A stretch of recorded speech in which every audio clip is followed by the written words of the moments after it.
На прошлом служении мы слышали Даника. Даник там говорил пророческое слово. Это пророческое слово, которое он произнес на церковь, что сейчас для многих время возможности или время благодати, окно благодати. И он сказал такие слова, что это окно не будет всегда открытым. Это окно не будет открытым вечно. И сегодня время пользоваться. Сегодня время войти в поток. Сегодня время покориться Богу в конце концов. Сегодня время выбрать Бога своим Господом раз и навсегда и последовать за Ним. И вспоминая свою маму сегодня, если бы она была живая, может быть, я полетел бы к ней на день рождения. Она сегодня живая, просто живет в том месте, куда я пока что полететь не могу.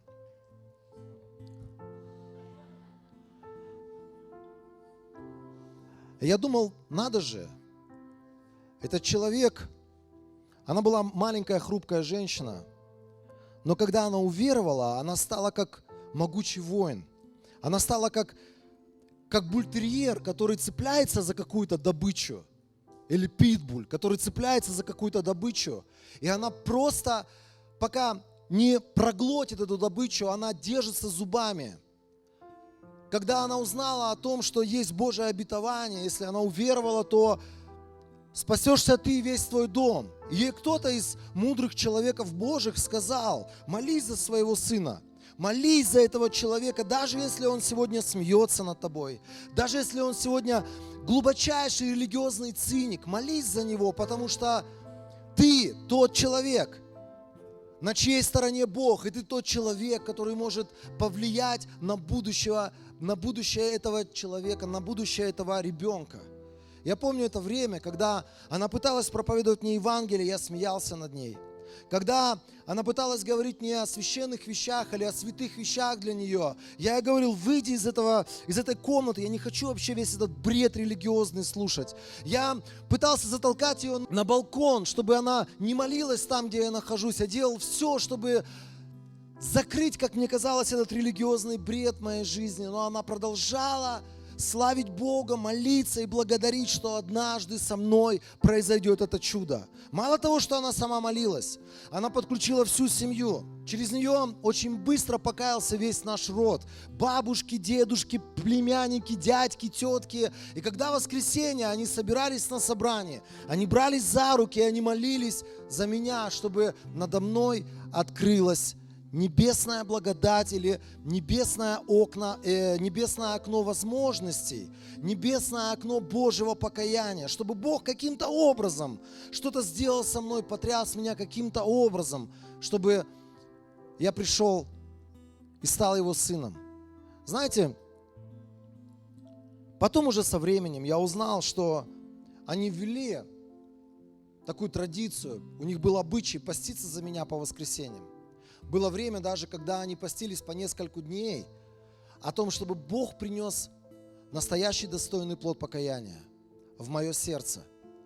И так удивительно, сегодня утром мы с семьей, с ребятами читали Евангелие от Марка, 9 главу. Эта история, если вы будете читать ее выше, мне кажется, она начинается с 14 стиха. Это история, когда Иисус спускается в долину с горы, где Он молился, а его ученики там проповедовали Евангелие. И к ним пришел один мужчина и притащил своего сына одержимого. Этот ребенок страдал, этот ребенок мучился. Когда мы говорим одержимый, это судьба человека. Это целая жизнь. Это что-то, с чем людям приходится жить. Шизофрения, эпилепсия, какие-то судороги, приступы, что бы это ни было, ДЦП. Это страшно. Отец ведет своего ребенка к ученикам, слыша о том, что ученики Иисуса ходят по всем селениям, проповедуя Евангелие, исцеляя больных. И у него появляется какая-то надежда. Но знаете, мы читаем историю фиаско, когда ученики не могут сделать ничего. И тот человек, у которого была надежда, я думаю, он приходит к такому состоянию, когда надежда превращается в раздражение. Я привел его к вам, а вы не можете сделать ничего. Я слышал о том, что там люди исцелялись, здесь люди освобождались, там происходили чудеса, тут происходили чудеса. А почему здесь, сейчас, когда есть нужда у меня, она никак не меняется или никакой Божий ответ не приходит в мою жизнь на эту нужду? Если бы здесь остановилась история, мы бы увидели, что просто произошло фиаско. Произошла какая-то трагедия, когда последняя надежда или человек был лишен этой последней надежды. Но Иисус спускается, и знаете, Он видит этот кипиш весь, Он выясняет, что происходит, и Он прикасается к этому ребенку. Там даже Библия говорит, если я не ошибаюсь, Он даже не касался этого ребенка. Он просто решает этот вопрос, и человек сверхъестественно, попадая в присутствие Иисуса Христа, в нем проявляется этот бес, и этот бес убегает.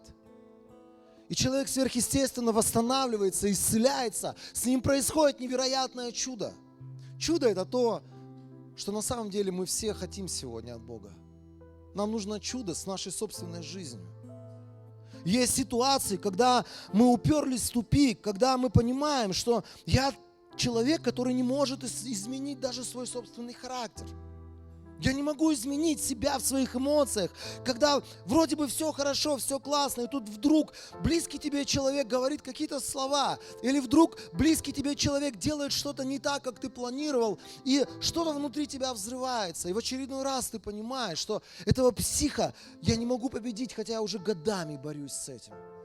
Есть ситуации, когда мы падаем в одно и то же состояние, в один и тот же грех. И потом утром мы просыпаемся, и нам противно от того, в чем мы находились. И мы кусаемся за локти и думаем: Господи, я столько раз сам себе обещал, и я снова оказался там. Тебе нужно чудо. И если ты, может быть, приходишь к такому состоянию, это кризис, который в твоей жизни, ты понимаешь, что ты не можешь изменить своего ребенка, ты видишь и смотришь на его жизнь, и ты понимаешь, что если, не дай Бог, завтра он умрет, он окажется не на небесах. И сердце твое, как говорят некоторые родители, обливается кровью, и ты понимаешь, что ты в кризисе, и тебе нужно чудо. Долг, который из года в год тянется, и тебе звонит один и тот же номер, и ты понимаешь, что этот человек будет сейчас говорить тебе о твоих кредитах или о твоих долгах. И ты понимаешь, что ты не можешь ничего сделать. Работа, на которой ты уже не можешь получить столько денег, чтобы прокормить себя и свою семью.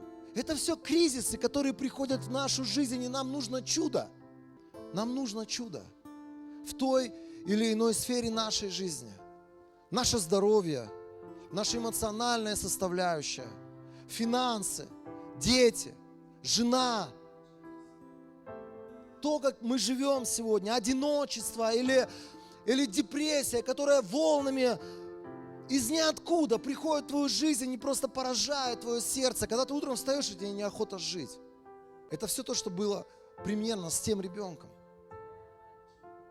И мы приходим к Иисусу, и мы нуждаемся в Его чудесах, и потом попадаем в Его присутствие. И получаем освобождение. Знаете, история продолжилась потом, когда 12 ребят, учеников Иисуса Христа, они просто задали Ему вопрос. Они сказали: Иисус, в чем разница? Почему мы пытались, мы делали все правильно? Мы делали все так, как Ты нас учил, по этим канонам Твоего учения. Мы возлагали руки, мы выгоняли во имя Иисуса Христа этого демона, мы приказывали, мы топали ногой, мы усиливали чистоту, давление нашим голосом на этого беса. Но ничего не происходило. И Иисус их учит одному невероятному уроку. Позже, когда Иисус вошел в дом, ученики спросили Его наедине, почему мы не смогли изгнать его. Иисус ответил: этот вид демонов можно изгнать только молитвой и постом.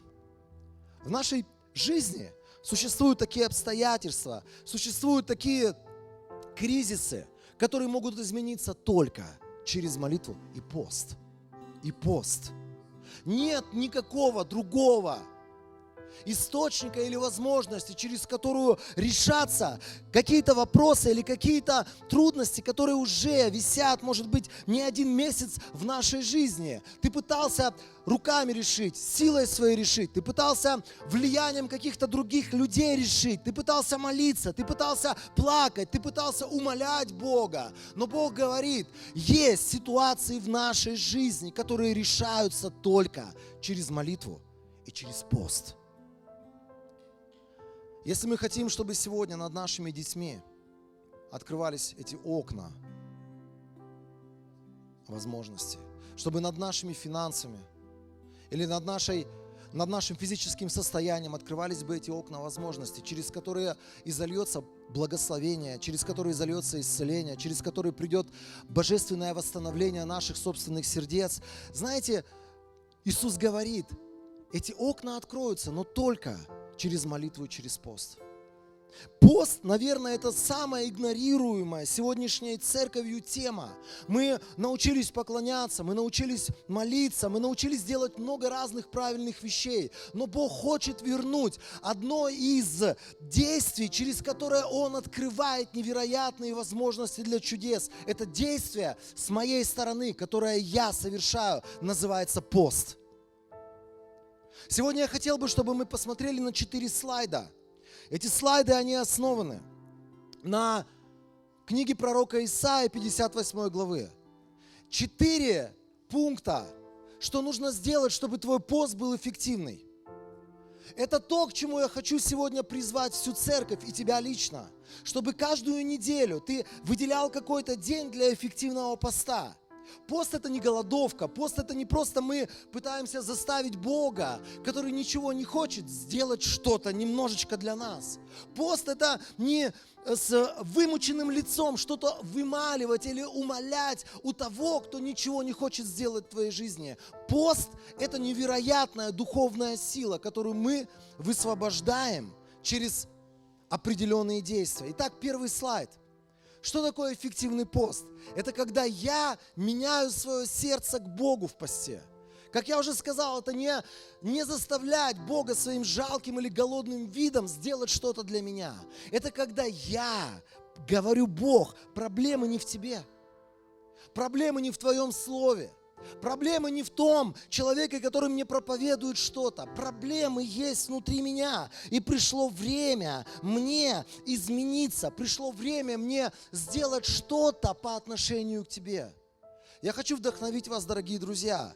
Как минимум, хотя бы один день в твоей жизни посвящать тому, чтобы поститься пред лицом Божьим с утра и до вечера. Это хорошее время, например, для нашей церкви воскресенья. Когда ты просыпаешься в воскресенье, неважно, пусть даже ближе к обеду, неважно, но ты отказываешься от пищи для того, чтобы искать в этот день лицо Божие, искать в этот день самого Бога. И ты говоришь: Бог, у меня в жизни есть вещи, в которых я хочу измениться. У меня в жизни есть вещи, которые я не могу преодолеть сам. Я смиряю сегодня сердце свое пред тобой, чтобы ты сделал что-то невероятное для меня и для моего сердца. Изменить сердце. Не остаться голодным. Не отказаться от пищи просто, или даже не отказаться от своего любимого Инстаграма. Это что-то поменять в своем сердце в этот день. Это от чего-то избавить свое сердце от каких-то привычных вещей, которые каждый день наполняют меня. И из этого пункта вытекает второй пункт. Второй пункт – это я не просто отказываюсь от пищи в этот день, но я отказываюсь от того, что крадет время моего поклонения Ему. Почему мы говорим не только о пище, мы говорим о Фейсбуке, об Инстаграме, о соцсетях различных, которых сегодня очень много. В день поста ты выключаешь любой информационный доступ к тебе, кроме Божьего доступа. Ты делаешь Его голос сильнее, благодаря тому, что ты заглушаешь все остальные голоса. Ты выключаешь голос своей плоти, которая говорит: надо бы поесть, попить, надо бы полежать, надо бы телек посмотреть. Ты выключаешь голос своей плоти, которая говорит: а что там у них в Инстаграме сегодня? а что там на ютубчике у нас сегодня, какие новые видосики есть. Ты этот день посвящаешь тому, чтобы отключить все голоса в информационном поле для того, чтобы больше переживать Бога и больше искать Его лица. Слышите меня, друзья? Пост – это не просто пища, это не про пищу вообще. Пища – это вторичная. Пост – это Бог на первом месте. Я утром просыпаюсь, например, если это день поста. Я понимаю, что сегодня я не буду заглядывать в свои новостные сайты. Я понимаю, что сегодня я не буду ничего смотреть на ютубе, кроме, может быть, каких-то там любимых мною, служителей христианских. Я понимаю, что я не буду открывать свой телефон для того, чтобы с кем-то бесконечно решать какие-то вопросы. В этот день даже бывает так, что я перестаю открывать мессенджеры, через которые вся коммуникация проходит, для того, чтобы все это время высвободить, читая Его Писание, изучая Его Слово, поклоняясь Ему, провозглашая Его истины, молясь за какие-то вещи. Я хочу, чтобы мы сегодня, как церковь, наученная Богом, мы делали не традиционные вещи, а правильные библейские вещи. Не потому, что все воскресенья не едят, и вот я тоже не ем, а потому что воскресенье я этот день посвящаю для того, чтобы быть ближе к Нему, знать больше Его и переживать Его по-новому. Это время, когда прилетает обновление в мою жизнь. Это время, когда новая духовная прошивка наполняет мою душу и мой дух. И, соответственно, третий пункт вытекает. Если мы будем практиковать эти пункты в нашей жизни, наш пост станет эффективным. Я меняю свое сердце к людям вокруг себя, переставая осуждать, винить, обижаться, делать каких-то людей крайними в моих неудачах, делать каких-то людей или, скажем так, искать каких-то злодеев и каких-то врагов в моем окружении. О, как часто во время поста нам нужно просто остановиться и перестать разговаривать с какими-то людьми здесь в голове. Сказать: я отпускаю тебя. Я благословляю этого человека.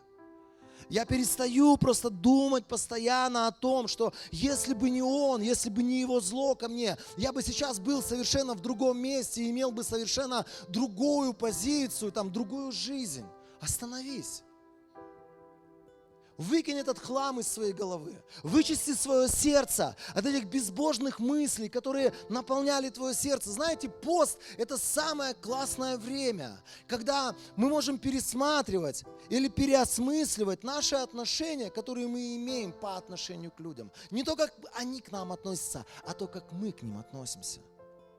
Мы так легко, и это для нас привычно, делаем других людей крайними. Мы так легко находим каких-то врагов. Мы так легко видим, кто и как, и почему к нам неправильно относится. Я хотел бы, чтобы в посте мы стали замечать себя. А как я отношусь к другим людям? Мы иногда говорим: вот тот человек со мной не поздоровался. А ты сделал что-то, чтобы с ним поздороваться? Он прошел там мимо тебя, где-то сел, и он тебя даже не махнул никак головой. Подойди к нему и поздоровайся. Он мне не говорит о том, что он меня любит. Скорее всего, он меня не любит.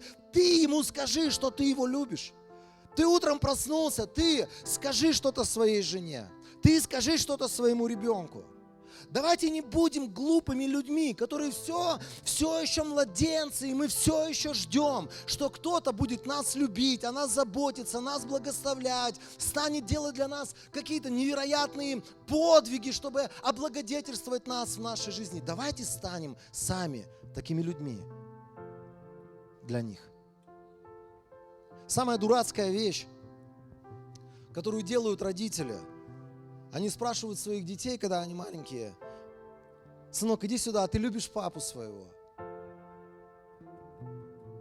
Самая наивная вещь, иногда ребенок может сказать: не, я тебя не люблю. Я люблю больше свою игрушку, я люблю больше собачку, я люблю больше солнечный свет, в конце концов. Знаете, сколько людей носят раны? Отцы и матери носят раны по отношению к своим детям. Знаете, сколько детей носят раны по отношению к своим родителям, которых уже нет, они уже живут где-то в другом мире. Но мы все еще продолжаем носить горечи, обиды, переживания, трудности. Сколько людей носят в своих сердцах этих горечей и обид по поводу каких-то служителей, которых уже не существует даже. Пост – это время всю эту шелуху, весь этот мусор выгрести из нашей головы, выгрести из нашей жизни, остановиться и сказать: Бог, я не хочу жить для обид, я не хочу жить для претензий, для бесконечных упреков кого-то, я не хочу кого-то в чем-то упереть. Я не хочу постоянно сам себе искать доказательства, что вот она машет головой, но на самом деле-то она меня не любит вообще ни грамма. 4-й слайд, или 4-й пункт у нас вытекает из 3-го. Я меняю свои привычки в словах и мыслях, потому что пост – это не только оставить еду, но прежде всего все зло, которое может обитать в нашем сердце. Знаете, зло, оно может быть по отношению к самому себе.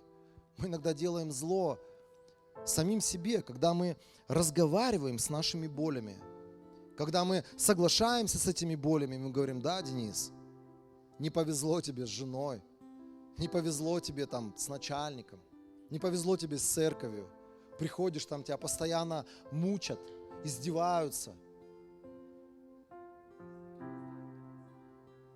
не здороваются. Самое хорошее время начать практиковать этот эффективный пост. Самое хорошее время начать практиковать этот эффективный пост, когда ты просто вот 4 этих пункта берешь, и ты практикуешь эти 4 пункта. Ты ставишь потом цели, ты молишься за эти цели, ты двигаешься к чему-то, что Бог вкладывает в твое сердце. И потом ты видишь результаты этих постов. Ты видишь измененное сердце, ты видишь измененный характер, ты видишь взгляд, который у тебя у самого прояснился, у тебя восстановились отношения, у тебя исцелились взаимоотношения внутри там семьи, внутри команды, на работе.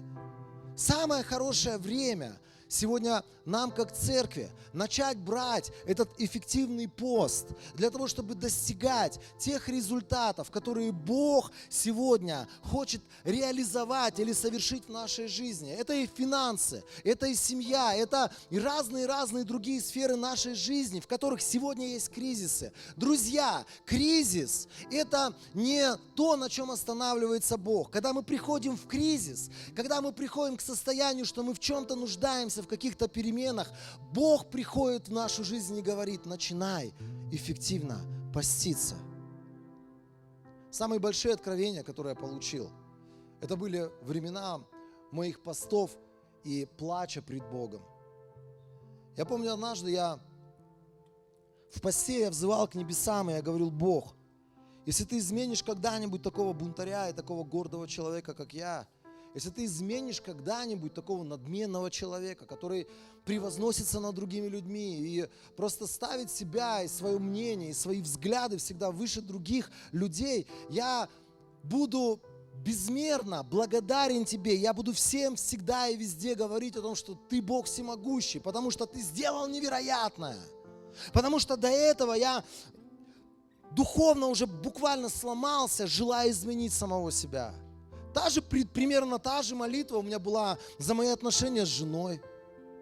Я говорил: Бог, если когда-нибудь из нашей семьи что-то сможет получиться, если когда-то из нашей семьи что-то сможет произойти, и мы по-настоящему будем тем божественным тандемом, к которому ты нас призвал, я буду тебе безмерно благодарен, я буду везде об этом говорить, что ты Бог невероятных чудес.